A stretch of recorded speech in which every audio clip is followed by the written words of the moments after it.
an offer to the Kremlin. As revealed in a remarkable May 14, 1983 memo from KGB head Viktor Chebrikov to his boss, the odious Soviet General Secretary Yuri Andropov, designated with the classification. The document was found in the Central Committee archives and first recorded in February 1992. It was the first to break the document.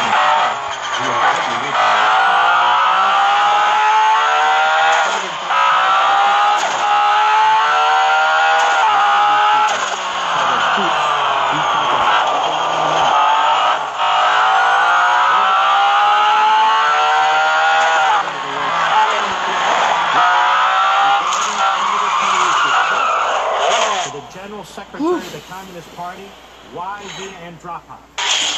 According to the memo, Senator Kennedy was very troubled by U.S.-Soviet relations, which Kennedy attributed not to the murderous tyrant running the USSR, but to President Ronald Reagan.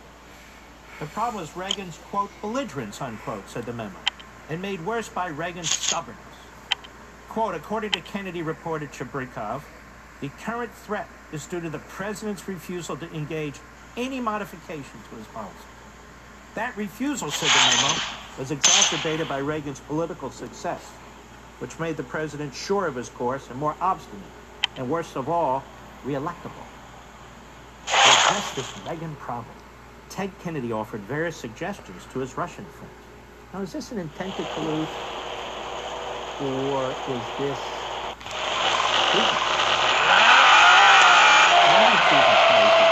Forget about that. Is it not? In other words, it's extreme collusion.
Lying to themselves. This is a memo that was never intended to see the light of day. They weren't lying to themselves. What came from this? Well, we don't know. The KGB didn't tell us. And our liberal journalists don't want to find out. Our illustrious news organizations didn't probe Kennedy for an answer on what this was all about. My reporting, writes Tengor, when this document exploded in the conservative media in 2006 and again in 2010. Addressed by Brit Hume on Fox News, Rush Limbaugh, Sean Hannity, Tucker Carlson at the Daily Caller, and still to this day, such sources as Glenn Beck and Mark Levin and Andrew Wilkow. Levin and Wilkow have stayed on this issue very closely, and I'm going to stay on it again, because this gentleman's going to be on my radio show. But Kennedy escaped any scrutiny whatsoever. He took his knowledge to the grave. So Tengor says, this is his piece today. Why am I mentioning this now? The main reason is as obvious as the hourly headlines. I repeat it in order to underscore the hypocrisy of liberals in subtly hooting and hollering about Russian connections now that Donald Trump is in the White House. They've no credibility. They are partisans, he writes. But secondly, I'd like to add still more to this story. A new perspective that further exposes the sheer egregiousness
includes the blessing and direct go-ahead of none other than Uri